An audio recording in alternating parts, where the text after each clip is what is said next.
on time.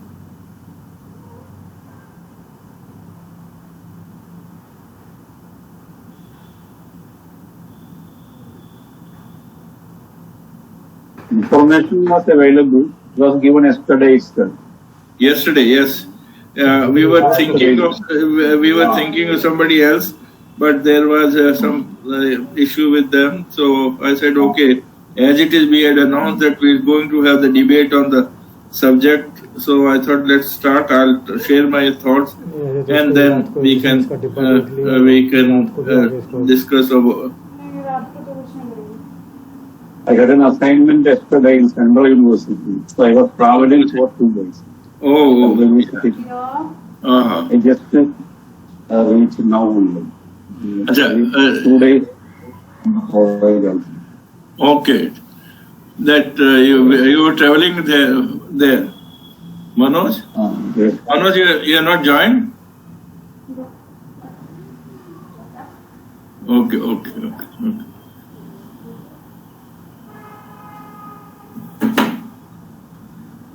Manoj is joining. We'll start immediately as soon as Manoj joins.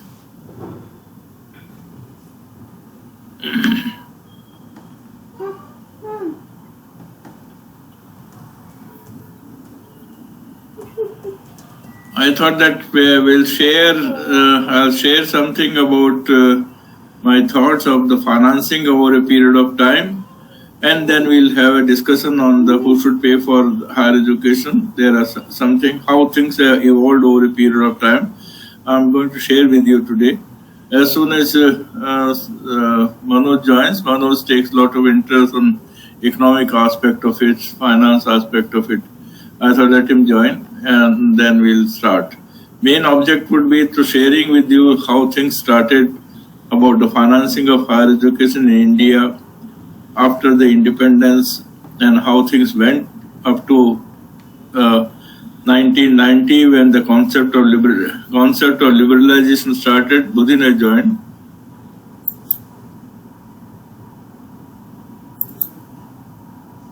Manoj has joined. Budin has also joined. Manoj has also joined. Okay.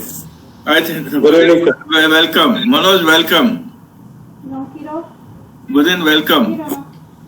Good evening, sir. Good evening. I had sent a message to all of you that I'm going to share my thoughts with you about the financing of higher education over a period of time, and then we'll engage ourselves on a debate on the who should pay for higher education. There is a request from Dr. Usman that they will take some time for preparing, but those who prepared, they can share their views, but about the who should pay for finance, and then we can continue the debate for future also, as and when it's required. So what I would suggest now, if you all are there, then I can initiate the discussion. Yes. Okay. Thank you. You know, once this so happened that when we became independent, one of the important decisions Government of India and the people of country took that we should provide education to the people of the country. And around 1956, it was in fact 1953, it was already started after the Kothari Commission submitted the report, and they took a view that we should be funding the education, school education as well as higher education. In order to promote higher education, this was decided we should be setting up a body at a national level which will promote the higher education in terms of providing the standards as well as the providing funding. This was based on the concept of University Grants Commission of UK, which provided funds to the universities for the development as well as for maintenance. In our country, even prior to the independence, philanthropists spent, even some of the state government in terms of earlier kings also spent money for setting up the universities, and the students were not required to pay for their education at the school, as very little nominal fee was being charged most of the expenses were met even prior to the independence and doing after the independence. Particularly, many philanthropists, many social organizations like Servants of Society, Bharatiya Vidya Bhavan, and every state you would find that many societies came forward. In Kerala also, they set up colleges, and the colleges were provided funding by the state government for the purpose of teachers, and they also provided some development grant and sometimes deficit grant, and the other deficit grant was being given by the University Grants Commission for the development of quality of education. So you would find that approach was to provide education to all in order to meet the requirement of equity. Built-in issue was equity because many people could not afford. To tell you frankly, if there was a high fees, etc., many people in India could not have afforded the higher education. So the fees was kept at low. Philanthropists created the infrastructure, another thing. Sometimes they paid for the development also, but the salary and other aspect concept of grant in aid started with a view to support the colleges, and the students were not asked to pay for the education. Particularly, very nominal fees were kept, and this is was going. This went on up to the extent of providing fellowship, providing freeship for the students, as well as for research development. They provided research fellowship to the student to carry out their research work. So you would find up to 90, there was an approach to expansion of education, expansion of higher education under the concept of planning commission also. Many states undertook the responsibility of creating infrastructure for the colleges. Many government colleges started in remote area, difficult areas where the philanthropists could not come. So concept was to provide education to the people at every level, and particularly higher education to people who could not afford it. So when I was student, you would find that we hardly had to pay for the education of the even higher education or school education. And many of my group at that level or school, coming from rural areas and coming from remote areas, they had to just pay for some time for their stay and food and other things. Rest of the even sometimes hostel fees was also being given for the promotion of education. And different communities set up hostels for the student for the purpose of pursuing education and higher education. So you would find that philosophy was that the state should provide funds, philanthropists should also provide funds, and the student should not be asked to pay. And this should be used as an equalizer or the leveling. Education should become a leveler for the differences or the kind of inequity which is prevailing in the society. Special provisions were also made for the people from scheduled caste, scheduled tribe area. If you really ask me, that during that time there was a concept of post-matric scholarship. This post-matric scholarship was given by the Ministry of Home, and as well as so any person completing 10 years or 12 years of education was given the post-matric scholarship, and good amount of money of post-matric scholarship was given to the student coming from the tribal area, coming from SC/ST area. So the protected discrimination was also part of. Besides the reservation of seat, funding also became very important. This concept continues as the education expanded very strongly, and therefore the concept continued up to 90. Around 90 or prior to 90, there was a movement by the World Bank, and they were sending the people around the country and developing countries, particularly India and neighboring countries, etc. And World Bank philosophy was that developing countries should provide only education to the school education level, and higher education should be self-financing. Higher schools should be paid by the people.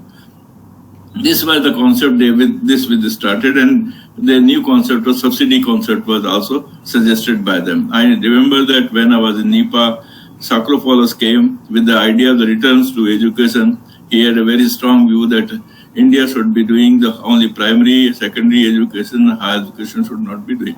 In fact, I had a dialogue and debate with him that if we don't do higher education, who is going to do R&D? Who is going to do the premium for this? And in fact, even whatever the level of our development, we spend money on the Tata Institute of Fundamental Research, we spend on space research and many other areas. and scientific institutions were set up during this period, even with the less resources. So state has to come forward, otherwise development will not take place. This is the area of development, and this is a premium. And R&D is the main source for the development of the country. So in that context, this debate continued. But they have a strong view about higher education, as per their returns analysis, that it is also the return to those who are investing, taking higher education. Their salaries are higher. They occupy higher position. Therefore, they should pay forward. That the concept. The World Bank and the IMF always promoted it. But India continued to see their own problem and continued to support every area. Scientific institutions were set up. People were given fellowship. Students were given a post-matric scholarship was given for those joining higher education. On those who were doing the research, there were research fellowship was given, and even after completing research, the postdoctoral research scholarship was also given. So that was their concept. This is how things were. Education expanded significantly. Many philanthropists set up the institution with Bharatiya Vidya Bhavan. Many, in fact, most of the colleges came as a response to the initiative by the philanthropists, initiative by the industry, or initiative by mostly less than in the industry. It was initiative by the philanthropists. So you'll find these societies, etc. They set up in Bombay. You'll find many of the societies set up the colleges and other things. But then the issue came up where the expansion took place. What about the salary of the people? So the concept of deficit grant came, then some development grant. But the resources started getting less and less. The expansion also took place. Universities were also set up, and university demanded a lot of resources. Around 90, the concept of liberalization came with the Narasimha Rao government, and Manmohan Singh, who became the finance minister, he had a very good training in the World Bank and IMF, and he was wedded to the philosophy of the area of liberalizing and also making the charging the students, or it should be made subsidy. Concept of subsidy came as in the higher education. When I was secretary in University Grants Commission, Bimal Jalan came out with a white paper on the subsidies in various sectors. The subsidies in higher education.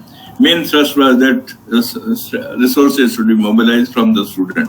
So the committee was set up. 2 committees were set up. They were also asked that we should ask the colleges and universities to mobilize resources, at least 20% and 30% of their institutional cost.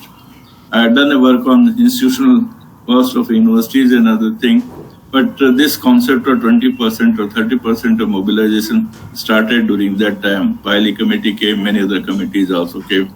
They suggested that 20% and 30%, slowly to 30% of resources should be mobilized. It means it should be charged from the student. But by mid-95, you would find they started changing. On one side, the concept of liberalization started. On the other side, WTO also came, which focused on should be trade and international trade, and liberalization is the only answer for removing the poverty of the nations, and therefore it should be countries should more liberalize, and one of more liberalization was that resources should be mobilized through the receiver of education. But in 1998 at UNESCO conference, this was again issue was raised, and they said that no, state should continue. There was a good debate on whether state should provide funding for higher education or not. Many of the World Bank experts say that a state should not spend on this. State should spend on the school education, other area. And but in 1998, first time higher education conference took place in UNESCO in Paris, and about 144 countries joined. And most of the consensus was that states should continue to fund higher education, where the funds can come from many other resources, but state should not take shrug the responsibility of funding the higher education. So you would find that concept of financing started changing around 90 and 95, and then you would find the new liberalization concept came. The first change came that we should try to mobilize resources from the students. So mobilize resources from the student was a very difficult proposition. So they found out a way out that you should not pay much. As I was chairman of committee of Punjab government during that period, there was general statement that we should try to get more resources from the student, and we cannot continue to pay the salary of the people. It's increasing. It's for teachers, and it is increasing every time. Then so they said some resources should be mobilized. So increasing fees was difficult for the journal, because then it would have created a lot of opposition from the student. So they found out way out that we will stop giving additional teacher's salary and additional thing. We will stop at that moment. So new courses, if you are running, if you are to start the thing, so that let there be self-financing courses. So here the change started coming. The change in terms of putting burden on the students started coming. First, indirectly, not completely revising the fees of the students also are studying in higher education, but those who are studying in some of the courses which are said to be useful for the people in the market and other things. So they said they should be charged for this.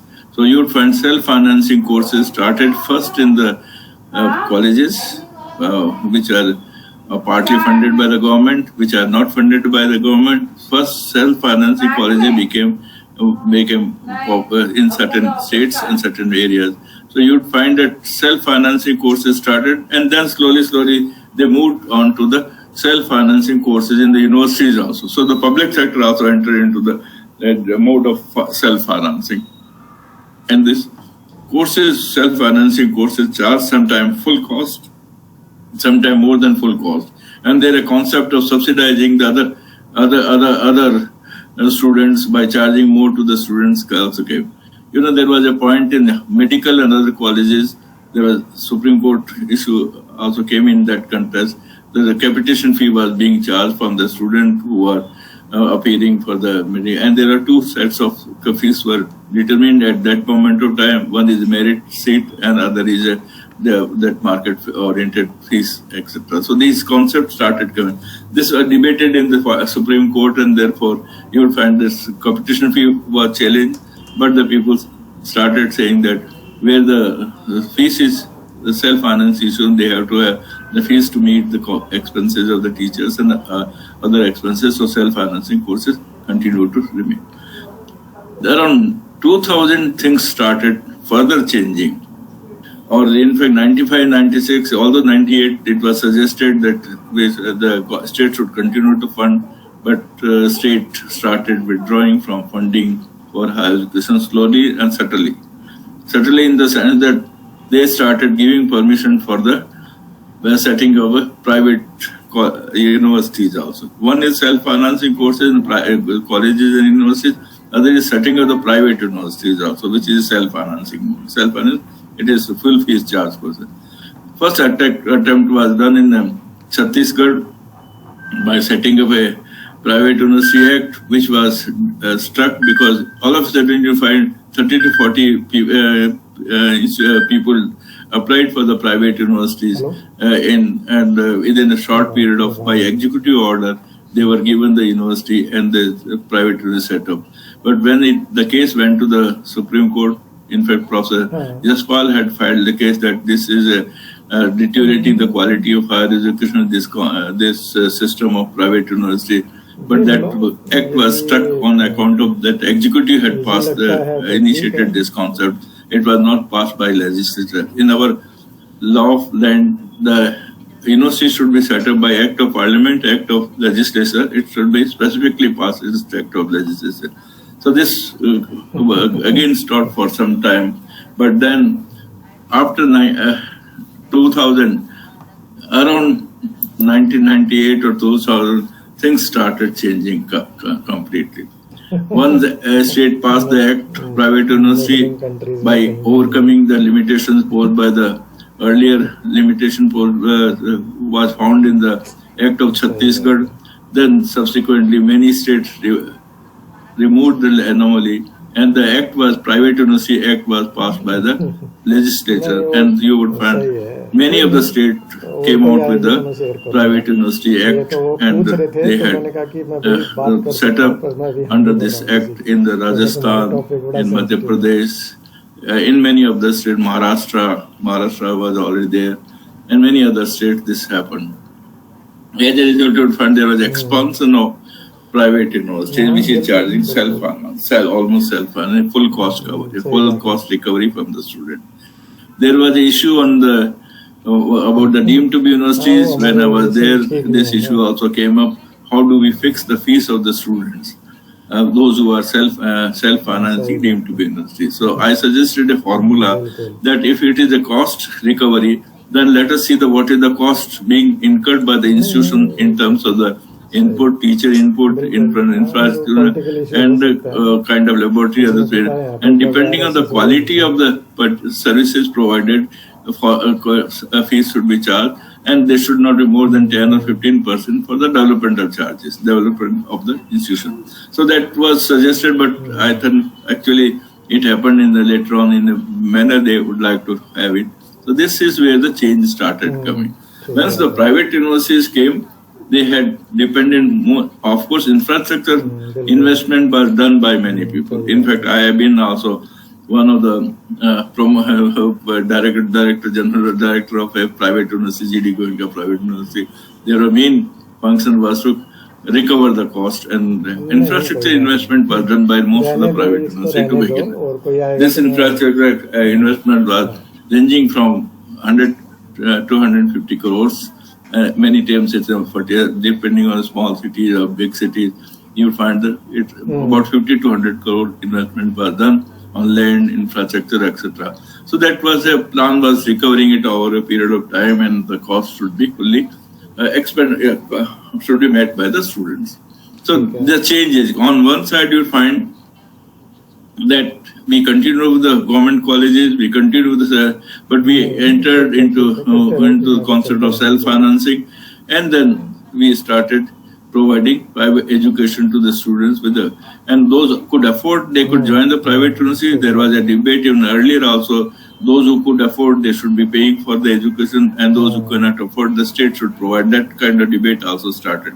One of our senior economists and the former member of the Education Commission, Professor M.V. Mathur, he was also of long back view that those who can afford, they should pay for it, but the rest of the people should be provided education free, and scholarships also. This debate was going on earlier also. But 2000, with the concept of liberalization, concept of this thing started changing, and you find today, as on many of the engineering colleges came on the self-financing mode, medical colleges came on self-financing mode, and then universities also came on self-financing mode. So you would find one new sector was created in higher education. One sector was there was a demand for the setting up the public universities. You would find that central universities were set up in almost all states as a response to the public demand. And on the other hand, you would find private universities also came. IIT's demand was there, so IITs were set up. But interestingly, IIT also revised the fees. IIMs also revised the fees on the basis of whether the people could afford or not, but that generally costs. So you find a general acceptance, if not acceptance, general kind of approach was that we should recover the cost from the students. So if not fully, to a great extent. So you would find that most of the engineering colleges which came under the private university or self-financing private university act, they charge almost the cost of the education, or cost plus education. So you'd find difference between what you'd like to require to pay at the public institution. It was, let's say, 1 lakh for a 15,000 per year. It was more than 2 lakh or 3 lakh in private university, even general courses. I'm talking engineering is different kind of thing. So you find a change came. Change came with the change in the philosophy of approach to the education. Now they forgot here that kind of a development which developed country has, they have a lot of resources. Even with that resources, you would find the UK continue to provide education free, almost with very little cost. There was no private university in the UK. There was one private university came for a region which are best known for the regions of religion and any other act, but there were no private universities. Still, there are no private universities. State continue to provide so university grant, then subsequently higher education council, and that's sort of thing. Of course, they are charging students coming from other countries a substantial amount of fees, which is cross-subsidizing, and that sort of thing is happening. They are also getting grant from many of the industries for the research and research. Their model of the resource mobilization doing is somewhat different, but individual student which is coming from the reasonably social background, etc., may not require to pay as much. Similarly, in USA, you would find that they have a system of funding by the industry, endowment, and every alumni, etc., they put that, and the corpus of endowment is very high. But at the same time, state universities, which are they supported, and even the government supported, they came out with a different concept of loan financing, and that loan financing continued. But loan payment was an issue. In our country also, in order to support, the loan financing came at a prime lending rate. Prime lending rate means whatever the limited 10% or 5%, whatever the prime lending rate, that level.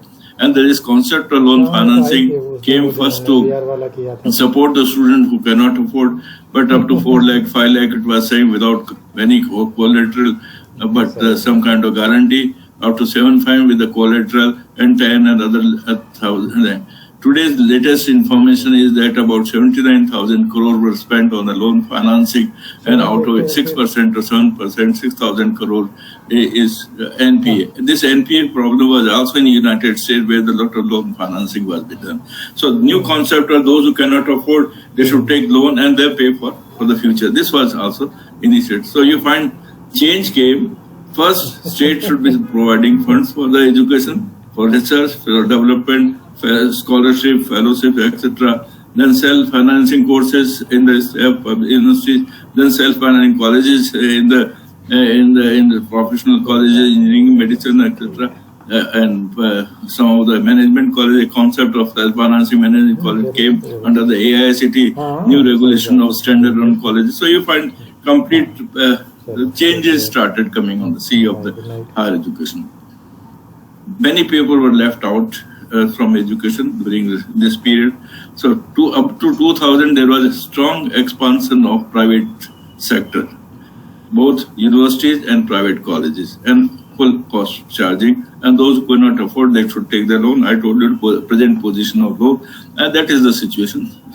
This philosophical change which came, which forgot about the leveler, education as a leveler, coming from socio-economic background, their affordability aspect was not really seen. So you would find that those who were better, they became more better, they got more employment, and a kind of gap started increasing in the system. So some people are left out because they cannot afford. Some people would not be able to get a loan easily, and if they cannot loan, they were not sure that they will be able to pay. Those who went out for taking loan, they had to struggle a lot to repay the loan. So this became a lot of issue. Yet at the same time, public sector was there. It continued to, but that became a minimum as compared to larger part of the system. So we reached at a level of 2012 that the state which were providing substantial amount of funds was started shirking the responsibility. And if you look at the other countries, you would find that they may be having private sector, but the investment by public sector has been very high. I'll show you the figure where in OECD countries, investment has been always more than 4%. I don't know whether you are able to see this particular chart where there are two there. OECD countries of more than 4%, and other countries is our SAARC countries very less. India has never been able to spend more than 3%, 3.2 or around 4%, which you would find that kind of line which you are seeing it here. It's kind. So you would find that philosophical changes made India to spend less.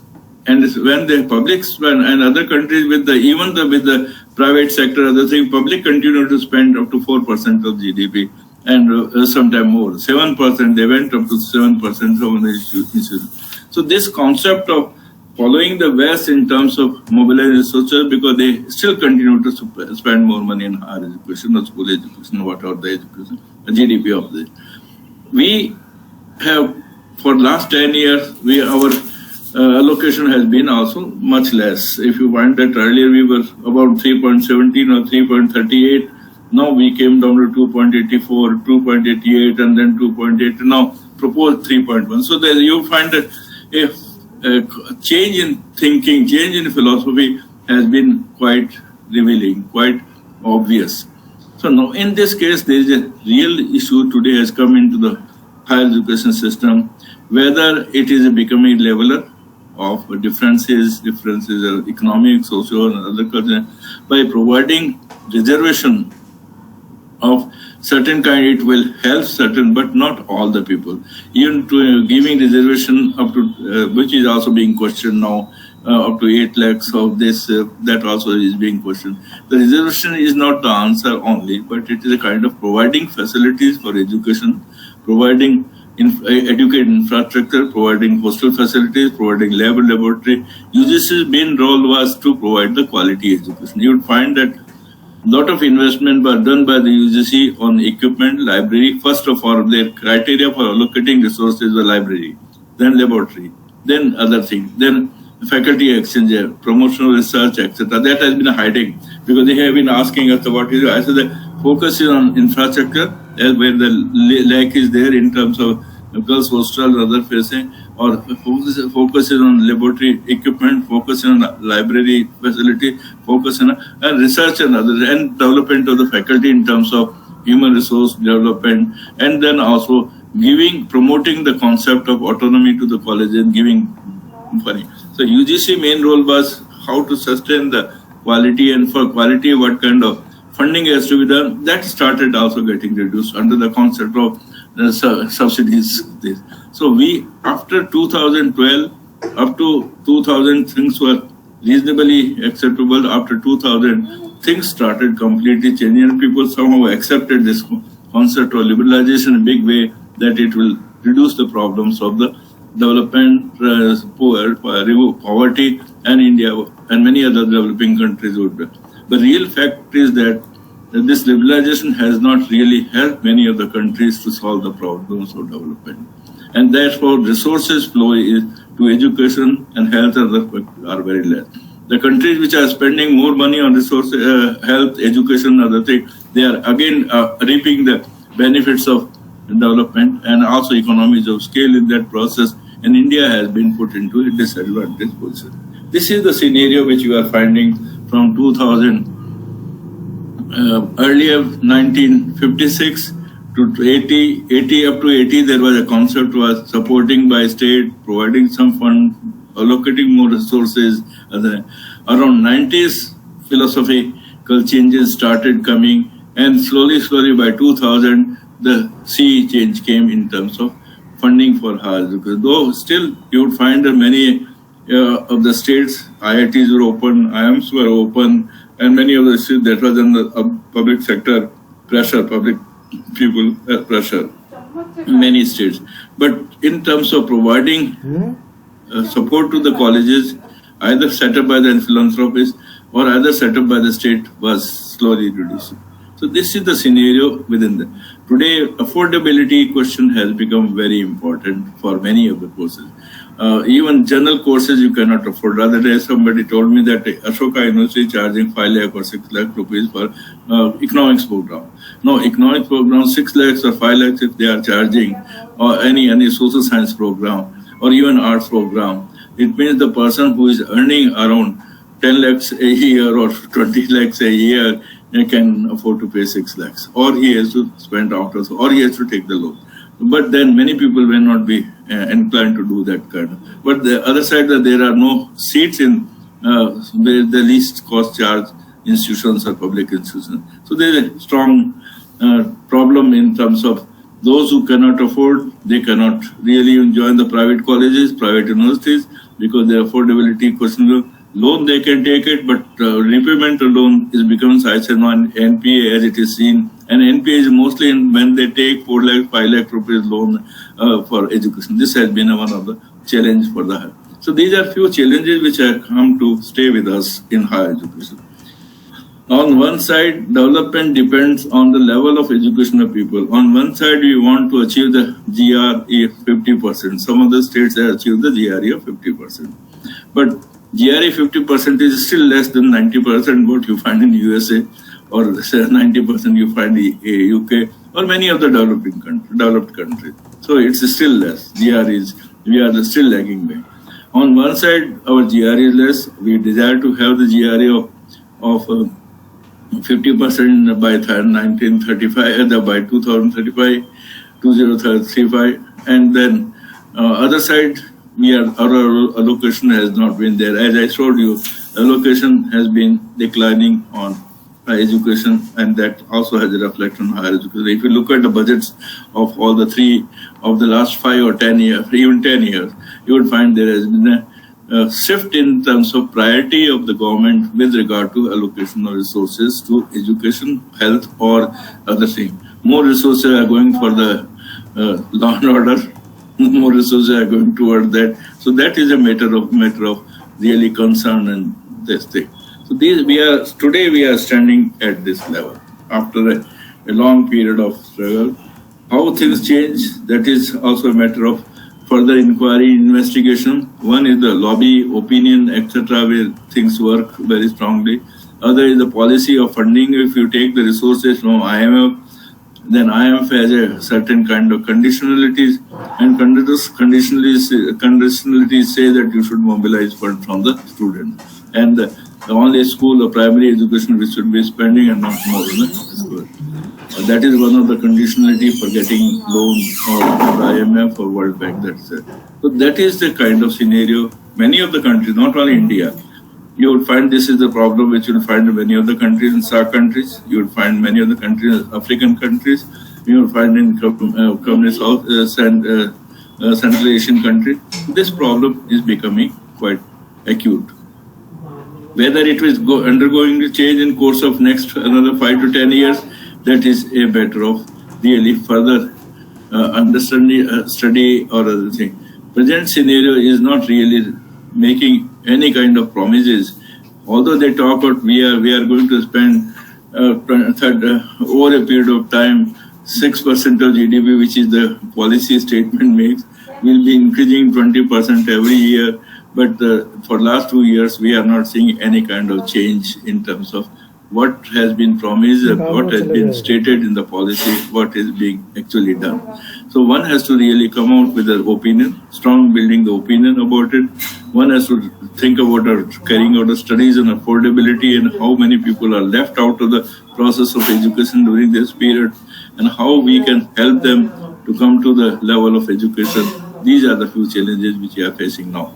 I thought I'll stop here and then ask any of you to have the questions on the subject, and then we can move on to debate for giving your views about what you think of who should be paying, whether students should be paying more or the state should continue to provide more support under what country. We have given our module several theories and several aspects of, and in fact Atul Sharma also spoke about the developmental economics, and under development economics how state should be coming forward. He went to the extent that whether he has a nagging fear whether they really mean to provide education and empowering people, or they want to provide some kind of frills and not empowering people. That kind of statement also he was made.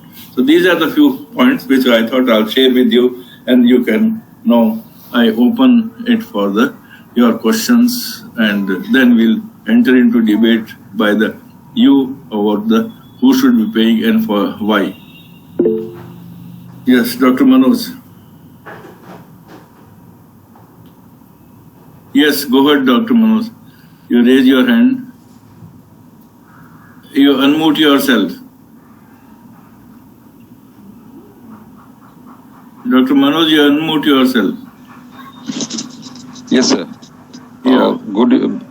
Sir, thank you very much for your elaborate discussion on the topic, which is a debatable topic, obviously. Who should finance the higher education, whether it is to be funded by the government or it is to be recovered from the students who are pursuing the higher education.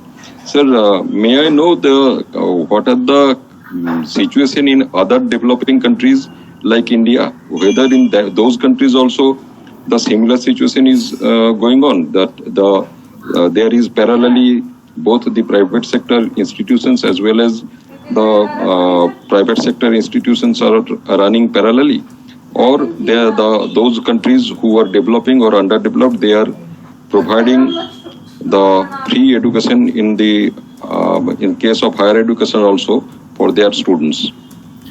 Other countries are also moving towards the more liberalization concept, because liberalization is becoming a hallmark of development. Many of the people want that liberalization will solve the problem. So one of the concept has been, but there are many places you'd find they entered, many private universities come down. Take you the example of Nepal. Nepal, many private universities have come up. But the ability of people to pay may be less. As a result, many colleges may not come forward. So you will find few colleges, few universities came which meet the need of the niche population. But at large, they have to provide for the. In Nepal, you would find the same thing. You would find in Sri Lanka also some private universities. Some of the foreign universities have come and set up their campuses about this providing. So you would find that they are targeting on the rich population, and rest of the population should be taken care by the public sector. And public sector is not able to expand. As a result, there is a problem. You find that sometimes crises are appearing to be political one, but as in Sri Lanka, you'll find many other places. At the bottom of it, if you look the opportunity and the possibility of rising in the career life, that becomes a very serious issue. You'll find Sri Lanka, you find Nepal also, you find in Bangladesh and also. So some of the private universities, particularly foreign universities, also set up their campuses. So their basic focus is to target the rich population or the upper class population. That could be good. So this is where things are happening. So you will find two sectors are coming up, even in many of the developing countries, because they know that which is the population we should be targeting. In every developing country, you have disparity of income, disparity of wealth. This is there. So their concept is to target those who are wealthy and provide them infrastructure, etc., of a class which is most liked by. This is where you find many of the countries are going into this direction. Some of the countries still want to pursue, particularly Latin American countries, in some of the areas, African countries, some of the area, they still want our development would depend on the education of people and how they continue to support. Some because of overall general resources, like they have to borrow from the World Bank or IMF, so there the policy also undergoes this change. So that is the scenario you find all over the country or the world, in neighboring countries and developing countries also. Sir, it has been observed that after 2000, those professional institutes, for example, particularly engineering colleges, which were started, a large number of those colleges has totally stopped functioning and closed up. That this is because of the fact that they are not finding the sufficient number of students who can pay for their fees, and as a result, they are closing up their institutes. So not only this, but sir, we are not able to understand the logic and philosophy under which the World Bank and IMF are pursuing such kind of proposal and policies. The developed nations have already developed their higher educational system, as well as the number of persons or the students going to their schools and to the higher education institutions. Percentage is much higher than the countries like India. They have developed their nation initially through a public funded education system, and now they are imposing the. Yeah. Your sound is, you lost the connection? No, I think his question is over. Acha, okay. I thought he lost the connection. Okay. Or the policies are being framed to set from this aspect. No, the IMF, they are a bank. In fact, IMF, World Bank are bank. They always want investment and return on that. So their philosophy is because of the banking philosophy. So when they get they fund they have budgetary kind of conditionality of budgetary. So they say if you want to take the loan, you take the loan, but these are budgetary conditions because make the budgetary provisions in such a manner. So you find that all the countries which are taking loan, they are constrained not to follow certain conditionalities, and the conditionality sometimes makes them to say not only higher education. Other day I was telling what we done a very bad thing about the changing the structure of primary education. Also, we introduced the concept of Shiksha Karmi instead of teacher Shiksha Karmi. We introduced some and as is the basic quality of the teaching profession in the small. So this has been one of the things in our system of education and higher education. So you would find that is their condition. If you take the loan, they have to put the condition. But it is for the country to decide and the leadership to decide which direction to go, what direction to go. And it is the population who is voting for a particular party and etc. They also have to focus. Now today, earlier they were focusing on we should have more colleges. Every MLA, MP was asked to have more colleges, etc. More universities. So under that pressure, you find central universities open in various states, etc. But the expansion of general education or professional education, with regard to the oversupply of engineering education, which is self-financing, after some time you find oversupply, some pent-up demand is met and then there is no need, and those people many people cannot afford that fee. So you would find the seats would remain vacant, and 40 to 50% of the in South engineering colleges had to close down. So because of the fact that it's a supply and demand conditions. So that is always there. When the private sector comes, these are the corollary or these are corresponding things which that happen. Okay. Usman, you had a question, and then Buzain Gogoi has a question. Usman? Okay, sir. So, thank you, sir, for the elaborate discussion on the evolution of the financing of the higher education in our country. So, my first query is related to what is the rationale of the very high exorbitant fee by the IIMs especially, because these institutions charge very high fee. Yeah. The IIMs. In fact, yeah. There is no. Your question is over. The second one is related to the educational loan. Can you suggest a model for educational loan, for example, ideal model for educational loan? Yeah, very good. Let me tell you about IIM. They said there is a lot of demand for the IIM seats, and therefore many people who were coming and appearing for IIM CAT and high ranking they knew that they are coming from the well-to-do education system, where they come from well-to-do family background, etc., and therefore they can charge any amount of money they can. And then one of the other demand factor was that when you come out of the IIM, you have better paying ability, getting the better pay abilities, acquire the ability to get better pay. And in IITs, they know many other people go abroad and earn money. So they started increasing this kind of thing. There was no logic. In fact, if the logic is that we should be charging those who can afford it, then this should have been followed differently. And then that way. But it is a kind of the demand is there, expectation of earning is also there, and they started doing it. So you will find that earlier they were charging only 3 to 4 lakh rupees IIM. Immediately they jumped to 10 lakh rupees. IITs were charging less than 40,000, 30,000 a year. They jumped to 3 to 4 lakhs, and then they say.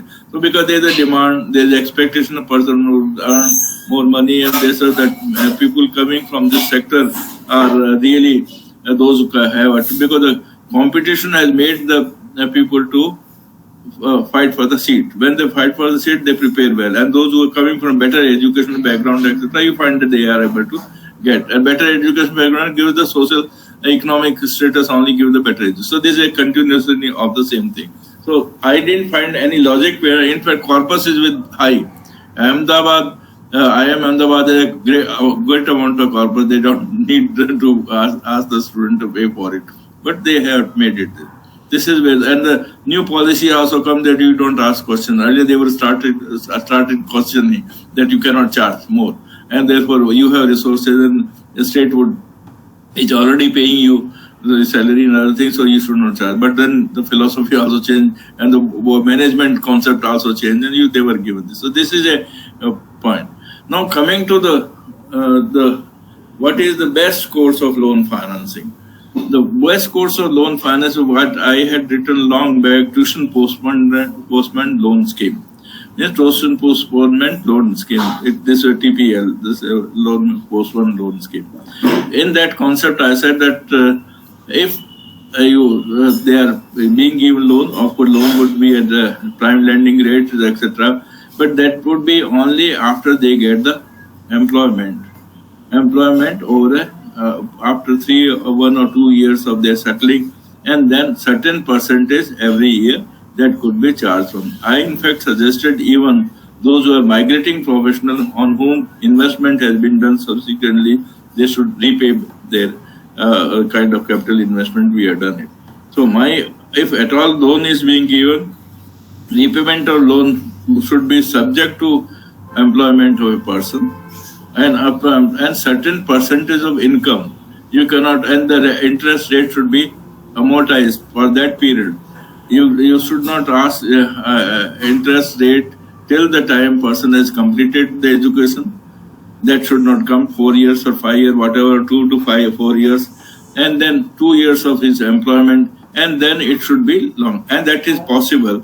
Of the employment, you say this percentage of your income would be coming. Even they can ask employer, this percentage of income would be taken by us over a period of time, and that should be. But it would be only subject to employment, either in public sector or private sector, or over a period of time. Not you have to pay in 10 months or 15 months or something. It should be easy installment with the easy interest rate which is there. Because ultimately we are creating human resources which are going to be helpful for the development of country, which will create in R&D, which will again create more human resources, quality human resources. Therefore, approach has to be more different for the developing countries than what we are finding for the right now being followed under the pressure, under the kind of opinion of the World Bank. So I am not saying against it. If those who cannot afford, and you have created an infrastructure in such a way, the private education system has come. But tuition postponement loan scheme should be such that it is payable by the person over a period of time.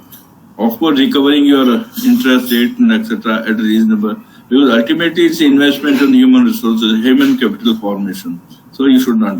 And people move from one university to another, you should not stop it from there. So this is where my suggestion is. Thank you, sir. Thank you. Gogoi? Yes, sir. So, sir, you have a very clear understanding about the education system and explained very nicely the evolutionary process since independent to 2020. Sir, my question is very specific. Our policy is ideal to change our entire scenario in terms of development perspective in India. As you have very rightly said, sir, education and development is complementary and supplementary to each other. But what we have been observing now, the policy implementation plan is just like reverse. So my question is very specific, sir.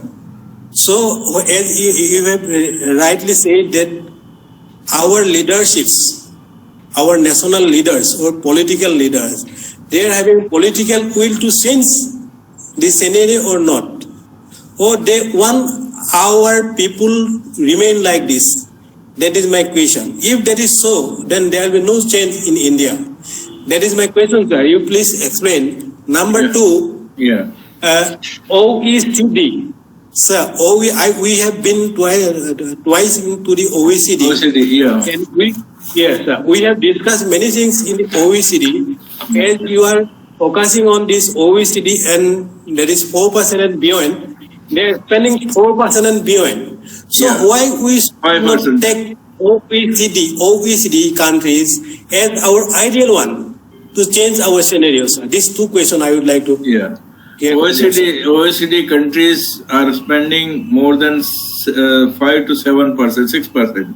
It is touching in some of the countries 7% of GDP, in spite of all the income and the wealth among the people. Per capita wealth is very high in these countries, where they can afford the cost, but still they are spending. So that is the kind of approach, because they have taken it as a philosophy that human resources are key to the person and that contribute to the development process. So they would continue. If the affordability is there, still they would like the direction in which the society should go. So therefore their leadership has decided that we'll be spending more. And they have the resources, but prioritize the spending. Prioritize spending in terms of education, health, and rest is taken care by the private sector in various development. So that's the kind of approach they have done. In our country, this is where the real problem comes up. Leadership has not yet understood the importance. It's not today, it's almost 15, 20 years I'm finding. Leadership, when the liberalization came, started feeling that it is the private sector which will solve. It solves certain problems, it's no doubt about it. But it's a larger public. If you have to increase the GRE, if you have to come to their level of 80% to 75, 70 to 80%, people going for higher education, you have to adopt a policy which will enable people to take education. By talking that, yes, we want to increase the GRE, that doesn't help. So one has to put a kind of a questioning to by the state leadership or the national leadership, that if your objective is achieving this much of it, and there is a corresponding requirement, if I want to run a particular distance, then particular distance has to be helped to run. And if I am not being given enough of resources and enough fund, I cannot achieve it.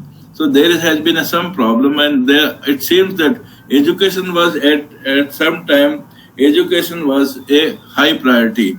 And education, this was also consulted in every matter. But in course of time, politics changed in a different manner. So education is now becoming less priority, because they cannot really influence the voting system. The vote bank system. They are thinker. So there has been one of our limitation. And unless we opinion building role, which lobbying, which often say of the educationists, although they said yes, we'll do the 6%, but actually they don't do. So the questioning has to be in the parliament or anywhere, state assembly, that you were spending, when we were poor, we were spending this money. When we are becoming reasonably, we are spending that. There is no logic for this, but we have to go. In fact, our opinion is lacking in this area, and only few people are talking about it, few people are discussing. Those who can afford, fine, there is no problem on that. But those, if you really want to increase, then as in the school education, we have gone to rock bottom area where it is not possible, state is providing. But then it has to be done at higher education also. Yes. Okay. Sir, you have rightly said that there should be a political will in the state and national level. Otherwise, we cannot change the situation. And that is true. So one more point I would like to share with you. That is, in the new education policy, or it may be in 1964-65 Kothari Commission also, it is said that Indian education should be inclusive education for the overall development, inclusive higher education, inclusive education. But what we have been observing, the public higher education institution or school education, even the quality is deteriorating very fast. Yeah. And again, my point is this: so far the rural education is concerned, yes, 60 to 65%. Our population is in the rural area. Yeah. But in the rural area, economy is very poor. That is why, so I have been observing one thing, sir. For rural talent, there was a movement, public movement that is called Navodaya Vidyalaya in Yeah. school level. Yeah. When there was a Navodaya Vidyalaya, then at least few rural talents were grown up. But so far as the higher education is concerned, after liberalization and privatization, at least 70%, more than 70% students are studying in the private sector only. And that is the private college and universities, that is, as you said, paid by the student only. But what will be the effect of the rural talents education? And there lies the responsibility of the state. Yeah. Yeah. There lies the responsibility of the state, sir. That there should be definitely public funding for the higher education at large. That is my point is that, sir. If at all we want to change our situation for development, then there must be public funding at large. Yeah. That is the point. That's very good. In fact, there was a concept of no child should be left behind. And similarly, in the college, when Obama came, Obama said in USA, the student should not be left behind. And he opposed this kind of a high fees of colleges. If you look at the Obama's statement earlier, that we should not charge so much high fees from the college students, and we should provide certain things. So you would find that a leadership which is trying to develop the nation, or they have different kind of philosophical approach, and they also try to work on those ideas. But here we have not been able to convince our leaders to a great extent, and many people would be left behind. No child left behind is not going to work here. It's going to be many child would be left behind at the school as well as higher education. And nation state which cannot afford education to the larger number, 80 to 90% of people, that nation states is also going to be left behind in the system of development. That is the real issue. When this change would come, there was a time when we became independent. At that time, there was a effort was there, resources were less, but allocation was more towards the education health. That was the main priority. Some allocation came for the what we call the multiplier effect in terms of dams, electricity, and other things.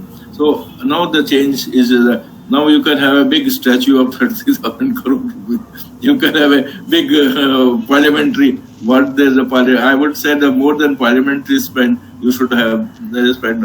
Then 50,000 crore was wiped out from the NPA of the banks, and this time it is going to 10 lakh crore, which has been NPA of 6 or 7 lakh crore is basically from the public sector banking. So here the investment, which is mobilization of fund, which takes place from the pockets of the people, is going to support the corporate sector where the NPA is accepted. So priorities have changed, and these priorities have to be questioned. Sir, it is 7 minutes past 8 o'clock now. You want to take some break, 10 minutes? Rest, and then we'll have next. Now it's going to be your presentation on the aspect of who should be paying for higher education and why. I think we still have some 2-3 questions. So after the break, we can first take those questions and then have the presentations. Okay, thank you. So let us come back at 20 minutes at 8 o'clock. Okay. It is 8:10 already now. Okay, Dr. Biman. See you soon. Sure, sir. Ji.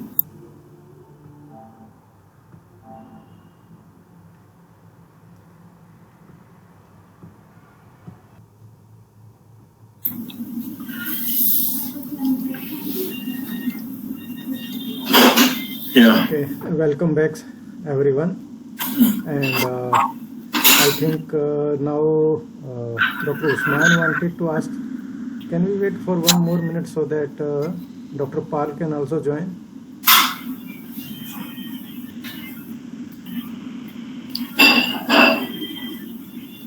Yeah, you can wait.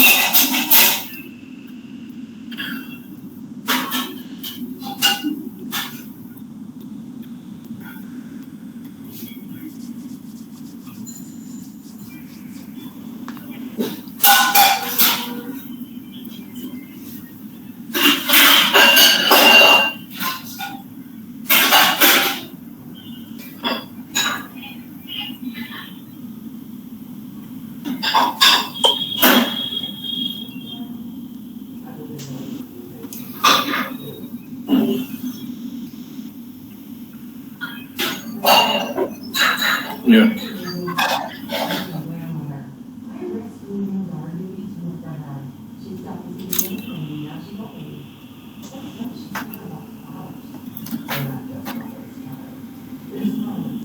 Okay.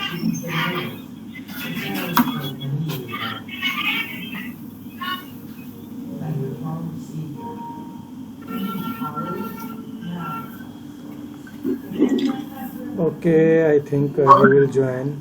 Anyway, Dr. Usman, I think you had some question. Yeah. Sir, Yeah. sir, I Yeah. feel that there is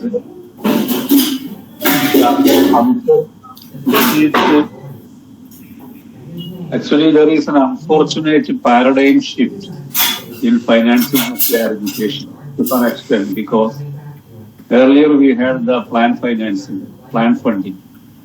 Now we have project funding. Because I used to compare the earlier situation with the present RUSA funding, the project funding by the RUSA. In the earlier days, even the rural colleges, after getting the UFN 12 recognition, we had a chance to get the development grant from the UGC. Even for setting up an IQAC, UGC used to give 3 lakh rupees. Very college in the rural area or urban areas, we had an opportunity to get grant funding that way. And we could plan accordingly also. Now, with the inception of RUSA, what has happened is that none of these colleges are eligible to get RUSA funding because they have a quality benchmark already fixed. For example, B plus grade or BW plus or A grade. The quality benchmark is placed for getting the RUSA funding. So the colleges which are already disadvantaged, they are relegated to the background, they suffer more. Whereas the colleges which are already developed with the public support, public funding, etc., they get more. So there is actually an inequity, increasing inequality among the education institutions also. Because those who are excellent, they go on getting the funds. But the poor institutions, they have never a chance to get the funds. So this paradox has happened because of the paradigm shifts. And if it continues like this, I think that will be a problem for the future, especially because there is no chance for funds for the public that way. Yeah. I think what you say is right. What has happened? The first thing happened when the government, state government took over the job of funding the higher education through RUSA. In fact, RUSA should have been routed through UGC. But instead of routing it through UGC, they took it, it was taking away from the formula funding. In UGC, it was a formula funding. Formula funding, the location of the institution, number of students studying, and etc. And giving weightage to those who are in the backward region, giving weightage to those who are more girls students, giving the position. And the formula funding gave the, in terms of, and the whole planning process is formula funding. It means everybody should know. In fact, I created a formula for funding to the universities, and I said on this basis allocation would take well.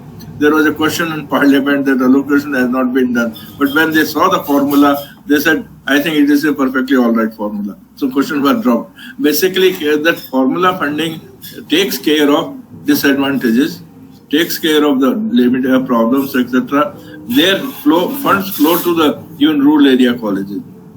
But if you take this kind of criteria, if you take, in fact, RUSA was taking away RUSA from UGC was the first mistake, where the mistake, the university, the ministry thought that they would be doing a better job in terms of funding rather than the UGC. So the basic concept was the paradigm shift came in this way. Now also paradigm shift has taken in place. So instead of formula funding, project funding. Project funding is also part of that concept of taking away from a systemic, a scientific method of funding and providing equitous funding. So this is a problem, and this problem, if it continues for a long, it is going to make a serious issues in higher education, because though you can give certain reservation that is small portion, 10%, 15%, etc., but that won't solve the problem of larger community. Even right now our certain states do not have even 30% of the people in the higher education enrolled. Certain states have achieved 50% of it. So you would find that those who are lagging behind or 25, 30%, they will not be able to come to the level of 30, 40 or 50% of GRE. So that challenge would come, and that challenge would be handled by the leadership. How they handle that would depend on the problem. But yes, there has been a paradigm shift in terms of allocation resources with the dismantling of planning commission, formula process or the equity process, which are built into it. Equity process issues were built into it. Even finance commission, equity process were built into it, but that has been getting changed in terms of, so more towards the liberalization, corporatization, etc. that is going, and it is going to cause the problem of development of the country. Let me tell you, I said one of the political person, so you are not favoring by giving more resources to the poor people. Poor people will spend money. When they spend money, there is demand is created. Demand is created, the economy flows in. So you are stopping it because large number of people are at the bottom, and large number of people if start consuming less, your economy would get reduced. So it's a favor to yourself. If the development and growth has to be there, you are necessarily have to support the poor people, provide them job, provide them resources, spend more on education and health. Then only it will have a multiplier effect in terms of development. Otherwise, you will be distributing wealth among the people, but development will never take place beyond 6 to 7%, which is autonomous, which is without your intervention. So even the government colleges, for example, even the recently started government colleges, they are not able to get funds from the RUSA. Yeah. Because they cannot meet the quality benchmark. So many government colleges, for example, in our state, many government colleges, I think the majority of the government colleges do not get any RUSA because they cannot meet the quality standards. Because this college, the conditions have been wrongly created, iniquitous conditions have been created. The iniquitous condition will always leave these people behind. Okay. Thank you, sir. Thank you. Okay. So any other question, or we invite people to give their views?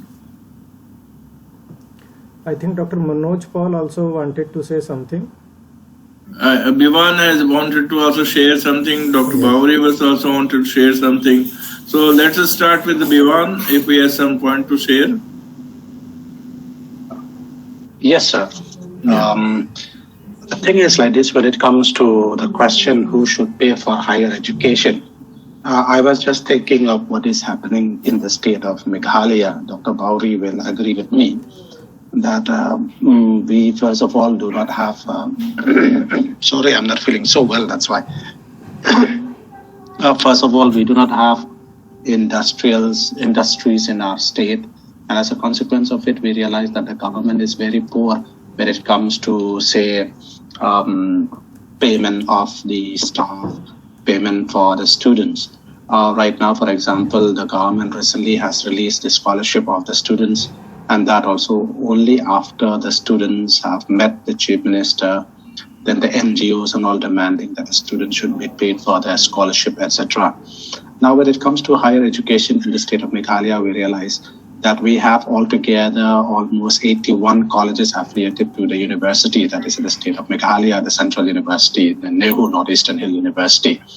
And out of these, there may be around, say, 5 to 6 government colleges. The rest are private colleges. And from these private colleges, we have only around 12 colleges who are grant and aid colleges.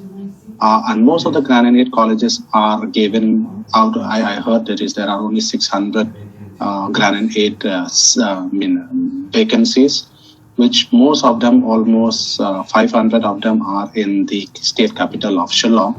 The rest are given to some colleges in Jaintia Hills and few of them in Garo Hills where we work. For example, in our college, we have only 24 grant and aid posts or sanctioned posts. The rest are all management posts.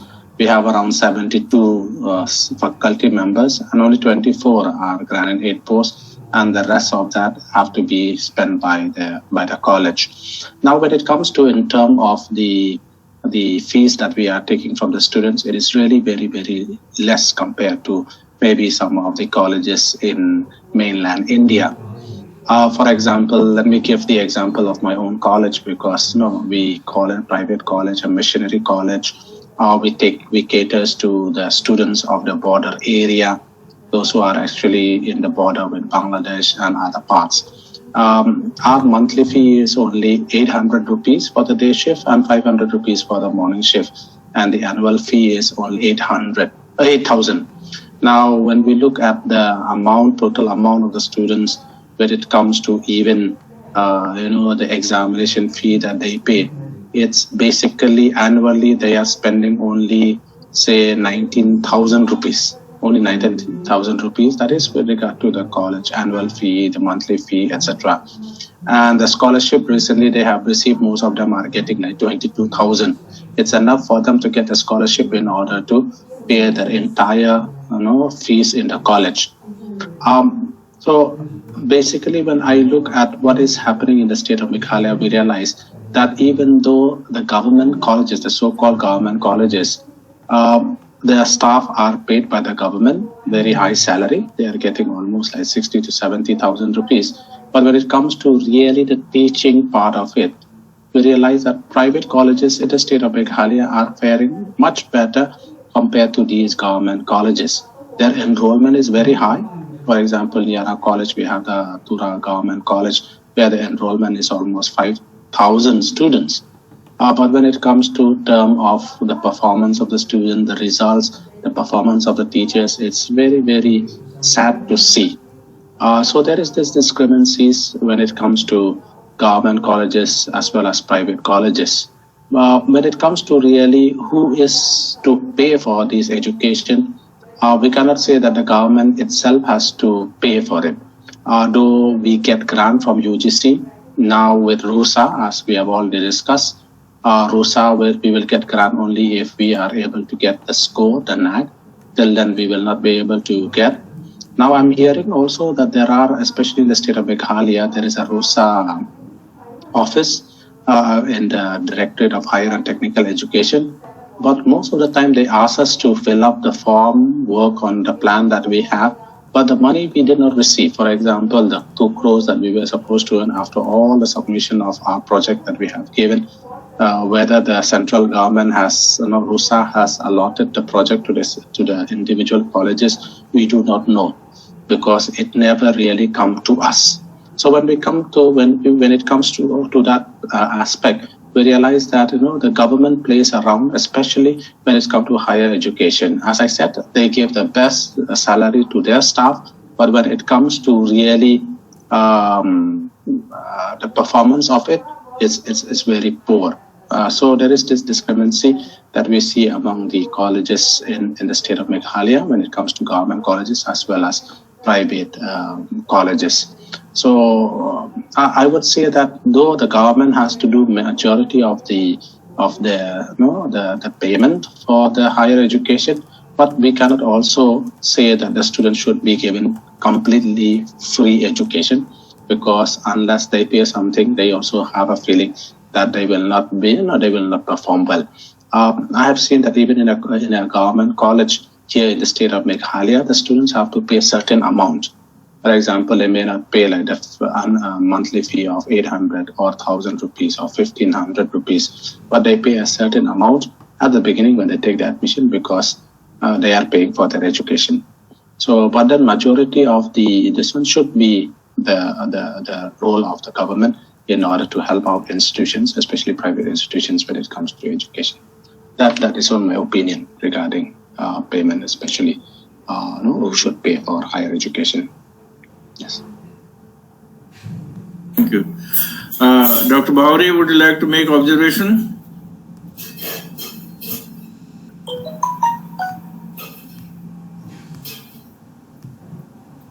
Dr. Bauri? Okay. Purabhi, would you like to make observation? Purabhi? No, sir. No. Okay. Dr. Bawari, would you like to make observation?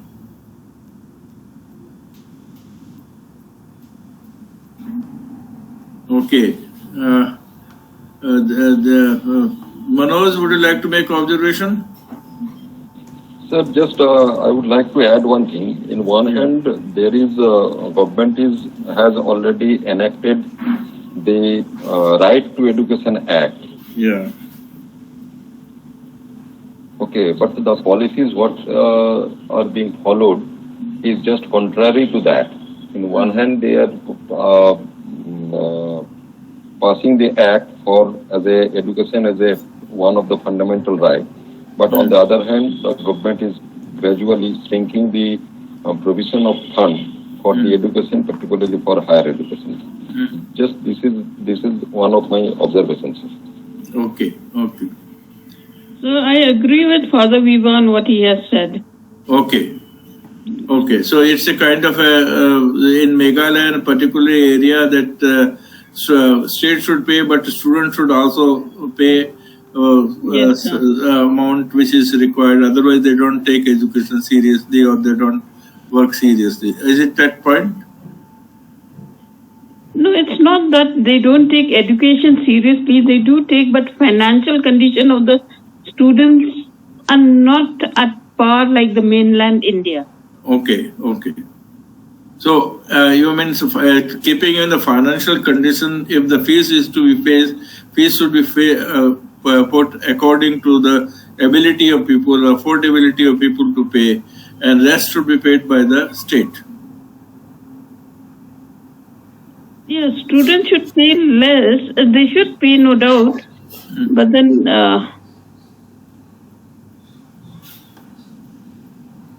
But the state should pay more.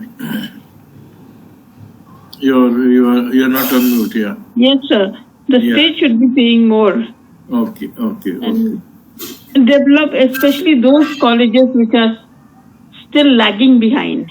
Okay. What the state government is doing is that they're giving money to those institutions which are well financed already, Yeah.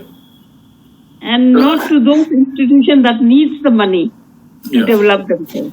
So what we are basically saying that allocation by the state should take the equity consideration and try to give more money to those who are located or need of it. I think that's a very good point. That's the way that should be. Another thing which I see, is actually it all has also a political background over it. For example, college which have got a political affiliation are given importance than colleges who don't have any political affiliation to a particular party, especially the ruling party. Actually, when we mix education and politics, then there is a problem there. We are not achieving actually what we wanted when we mix politics in education. As Dr. Bawari has said, it should be given equally to all the colleges because all the colleges are trying their level best to bring about change in the state of Meghalaya. That's why if we look at the educational index, we realize that Meghalaya is in the bottom of it. Right? We are only higher than the new state of this new state of which was carved out from Jammu and Kashmir. Right? That is all. We are just above that. Yeah, and we in terms of education, state of Meghalaya is very poor because political affiliation is first of all. Now, this aspect of political affiliation and giving grants on this basis, there is no logic, there is no basis for doing this, which is, I consider that sort of approach is unhealthy, not only unhealthy, but unhealthy, and it would cause a lot of problem in terms of development of people. Because then they would like to more go towards a particular party and then lose out on the working on the quality of education, etc. I think this is a very unhealthy approach, and they should therefore formula funding becomes very essential, which should be free from any party or political affiliation. But who will build the cat? No, we have to talk slowly. This opinion is built because you know how opinion has been built by the people. Their opinion is being built. Then the people say, yes, I think that is a serious point we should consider. No, they have started making a political affiliation as an important criteria for funding, which is unhealthy, unethical also. Because then it's not a... So one has to make a point. Of course, it takes time, but yes, one has to be. If we keep quiet and they say it is accepted, or sometimes the political parties say, no, there is no impact on our election, we get elected irrespective of this fact. That becomes a very dangerous kind of approach in a democracy. What is important is that if a thing is unethical, unhealthy, that has to be checked. Yes, Dr. Usman. I have a query to Father Vivan. Yeah. A query to Father Vivan. You said that you have two category of courses or category of students in your campus. That is Yes, sir. the larger number of students in the self-financing stream and perhaps a smaller number in the regular stream or the so-called brand Indian. Now, whether the students from the self-financing stream are eligible for any scholarships or any grant from the government? Actually, all the students are actually eligible for grant from the government. Yeah, post-matric scholarship is there. Yeah, post-matric scholarship. There are also umbrella scheme given by the central government. Yeah. Right. But another thing which I have heard about it, I mean, this I don't know whether it's true or no, it's a rumor that is going, is that the central government has given almost like 500 crore to the state of Meghalaya just for the scholarship. But now the government has only released around 195 crores of scholarship. The rest of the money are still with the government. That's why now those who have not received the scholarship are going to meet some opposition leaders, asking from them to speak to the chief minister and the education minister on behalf of them. Actually, everyone is entitled for a scholarship. Yeah. Especially in the state of Meghalaya, because it's a tribal state. Everybody is eligible for it. Yeah, this issue of not releasing funds is quite common in this happening in many states. So, in fact, the state has to really release the funds where it is required to be released, because that is meant for it. That's why they call earmark funding. Earmark money that has to be spent on this, and they have to release on time. But it seems sometimes it doesn't happen, and that has to be taken note of it. And then rightly the student have to approach the authorities to release the funds, which is necessary. Yes, Usman? That's all, sir. That's all. That's all. Okay. Manoj, now then we'll start talking, because Usman has raised a point with regard to the break for 2 weeks. That's what we'll discuss about it. Manoj, if you have any other point, then we move on to a point which Usman has raised, that we would need a 2 weeks break. And then I'm also going to that, have you booked your ticket and other things for the 19, 20, 21st. The other day I talked to the football Bhushan Patwardhan that if he could be there, so we are also discussing with him. No, sir, I don't have any other points. It was it is a nice discussion, and we are practically. I came to know so many things from your elaborate deliberations regarding the evolution of our higher education funding system. Yeah. So thank you. And regarding my ticket booking, I have already booked my ticket. I will be reaching there on 18th and return on 22nd. Okay. Usman has raised a point with regard to the 2 weeks break. And I hope everybody has booked the ticket, and because otherwise the rate rises, so you have to inform me in advance. And I'm requesting NEPA to have some accommodation for you. And tomorrow again I'm going to talk to them regarding the accommodation. So that is what you should book and inform me in advance. Rest we are sending the invitation to many people, but let's see how many of them are responding. That we'll see in course of time. Udin, you have any point? Yes, sir. Yeah. Regarding our today's discussion, it is a very good debate and discussion, and I support the Bivan. Mr. Bivan has said, actually, Shillong was the education hub of Northeastern region once. But why it was deteriorating, it is surprising. Anyway, sir, many societies and many colleges, private colleges and schools are giving good services to the society. But there are many institutions, private institutions who are doing business. Yeah. As there is a policy of the government that education institutions should be registered as a non-profit organization. Yeah. There is a bluffing. Many colleges and universities are earning a lot of crores of money without giving, benefit to the government taxes system. But that is my point. I want to clear from your end, as you are a towering academician of India. Number two, as you have pointed out one point, that is liberalization, privatization, and globalization. We expected that liberalization will bring harmony to the global economy and global society. There will be drainage of fund from the north to south and south to south. South to south means from the rich country to the poor. And again, north-south means from the developed country to the developing countries.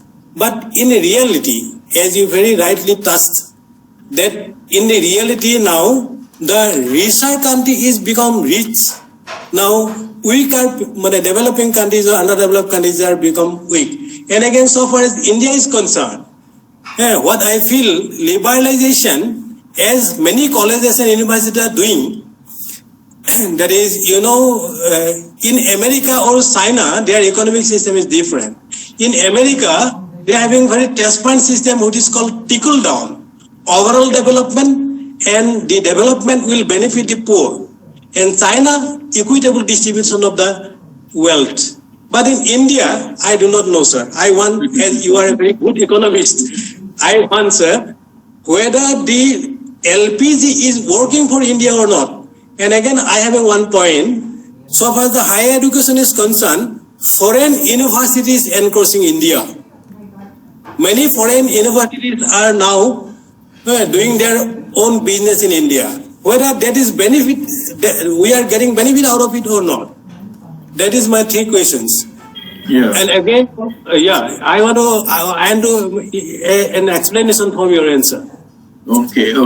Yeah. The point is that many foreign universities are coming by finding out the demand for them, because there are people who are able to pay and they would like to get foreign education, and the government of India is also looking for all the time making that let the foreign university come. There is a kind of a feeling that foreign university would do a better job. That's kind of a but actually they are not coming for any kind of philanthropic or any kind of activity. They are coming for a business, which is in their own country also. They are doing the business when the student come from them.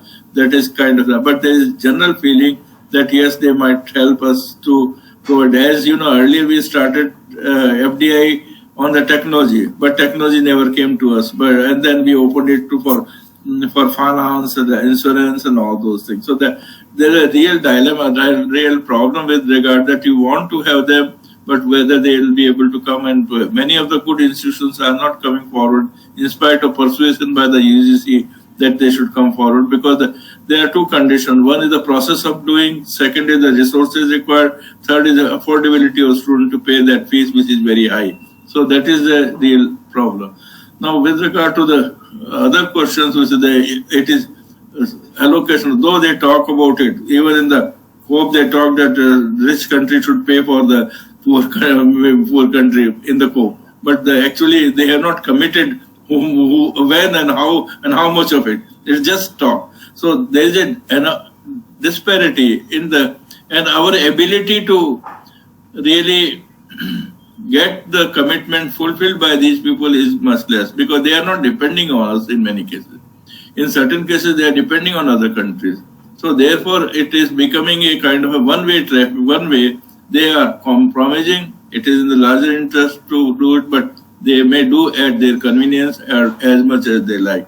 This is unfortunate, iniquitous world which we are living with it, and this has to change in course of time. If we real global harmony, global development, if we are talking about it, then this process has to change.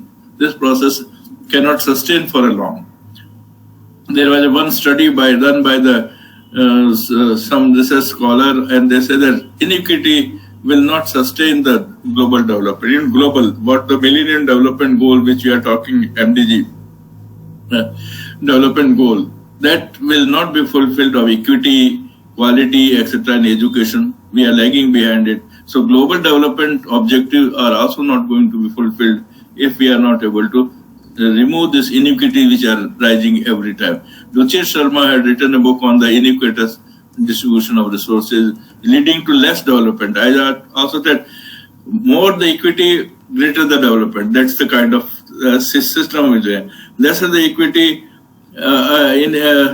inequity, more development. If more the inequity, lesser the development. It's a kind of system, a economic system, and therefore but there was one very interesting story about it, that they say that okay, without this we can sustain, without this we can sustain. Then the time comes, then you are not able to sustain anything. One story is like that. Sometimes somebody found that if we a horse, they are MCD or that kind of a small city or the state. They said we are keeping horse cart, and we'll pay reduce the food to horse, whether he'll able to sustain or not. They reduce the food to the horse, but horse still sustained by half. They say, okay, if we can reduce the half and still he can work for us, then let us reduce to 1/4. Then they reduced to 1/4. Then finally horse died. So point is that they are not seeing the implications of iniquity. Iniquity is a dangerous situation for any society, for any global society. Therefore, one has to seriously think about it and try to remove the iniquity. There will be iniquity in many cases, but excess of iniquity leads to destruction, leads to decline in the global development. Dr. Usman? Very nice explanation. Thank you, sir. Dr. Bhavri, you raised the hand. That's also. Yes, sir. I just need one clarification. Yeah. Students studying in private universities or autonomous universities, if they graduate or postgraduate in India, is the degree recognized in the world when they go to some other country? Yes, it is recognized in the world. Once the universities, the degree is given by a university, which is an act of parliament, act of legislation, and the colleges are part of that. So their degree is basically given by the university, that is recognized.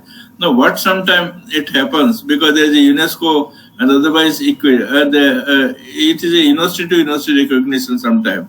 Sometimes their people come and we also recognize as a. So as a matter of principle, when the degree is given by the university, that is to be recognized because its authority is there and there.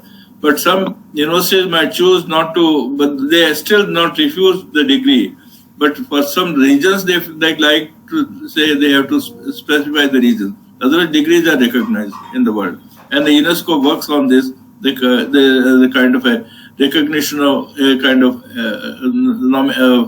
if not recognition, there is a kind of statement, listing of universities which are authorized university in terms of university of particular nation state, and that authorized nation state.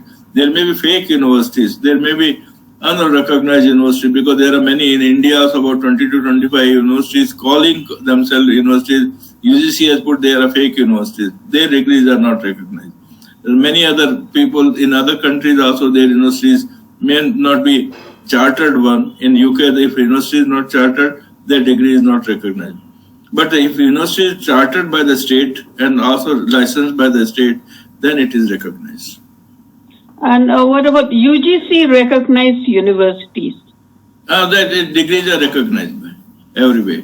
UGC is normally recognized like as soon as the state legislation passes the act, and then it is listed in 2F, and once that is listed in 2F, a degree granted by them is a recognized degree within the country and outside country also. Okay. Thank you, sir. Thank you. So Usman has raised a point that he would like to have 2 weeks break. So I would like to get your opinion, and on this, what is your opinion? So, what is the reason Dr. Usman is proposing, sir? Because World Cup is going on. FIFA World Cup is going on. Oh, cool. Yeah, okay. And already Dr. Mohammad Ali left last week. He is now in Doha, Qatar.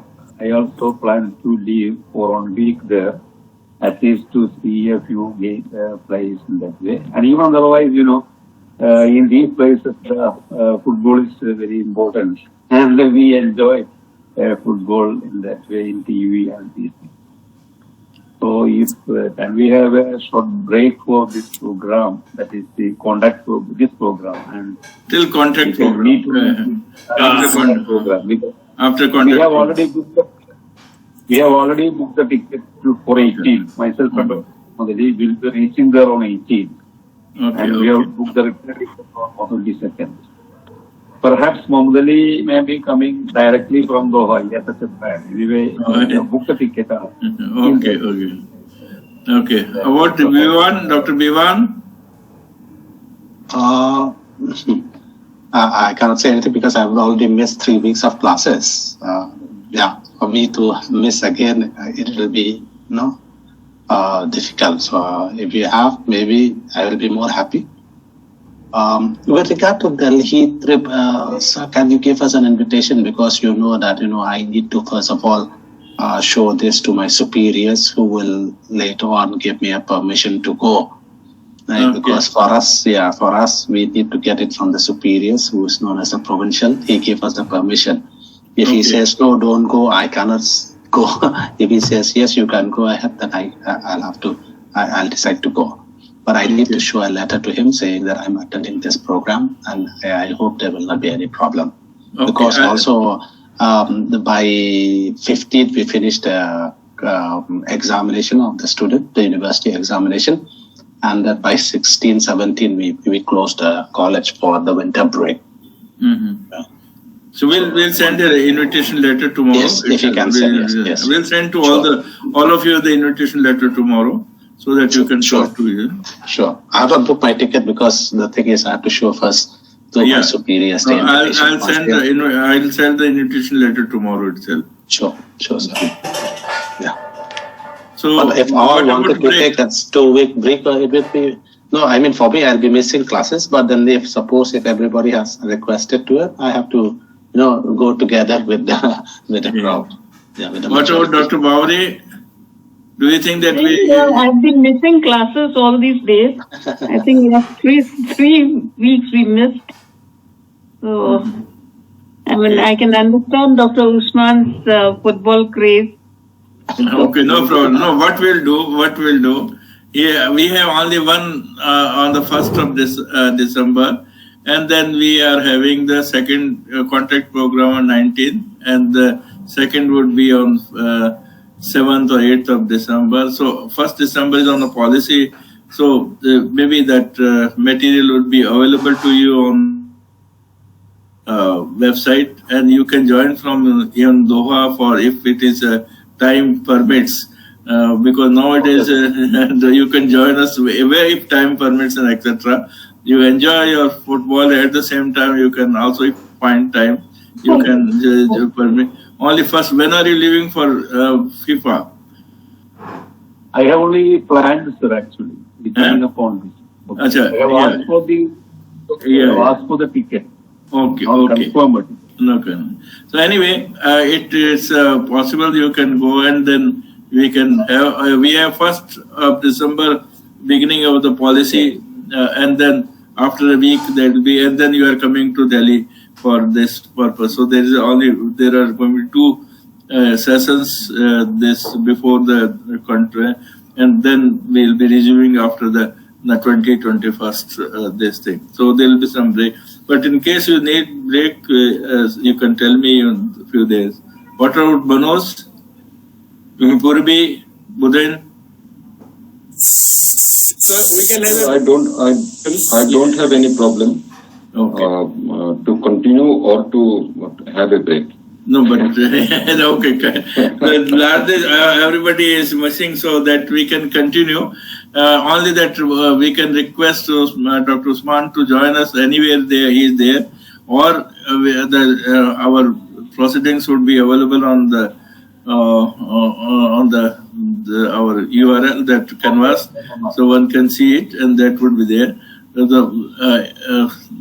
that's Purbi, you have any point about this? Sir, I don't have. I will be totally free after 30th of November. Okay.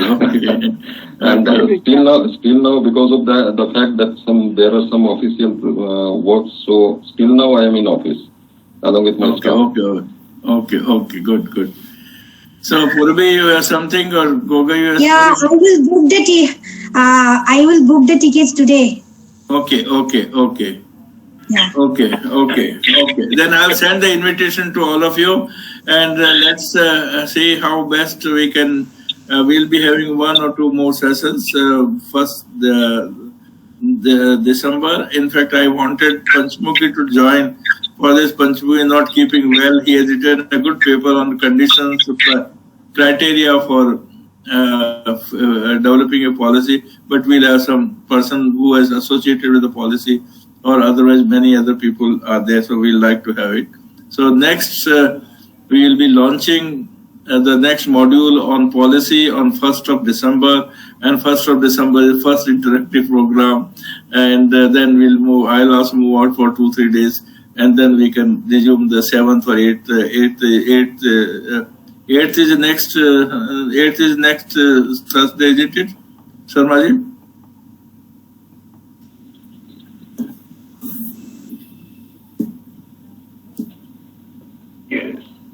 So Yes, that will be it. 8th. First, And 15th. your FIFA would continue up to 18th, 17th, 16th. 18 up to 18. Okay. Sunday. Okay. I would like to ask Dr. Yes. Usman. So how sessions you actually you will need to do this for football? I am also very much interested in football. No, he'll broadcast from there in the next session when we have. He'll share with us from Doha the event which is taking place. Isn't it, Dr. Usman? Yes, sir. Yes. Yeah. He'll share Let us go. yeah. Let's go ahead like this. Okay, good. Okay. Dr. Sharma, now it's your role. It's already 9. Yes, it is 9 o'clock.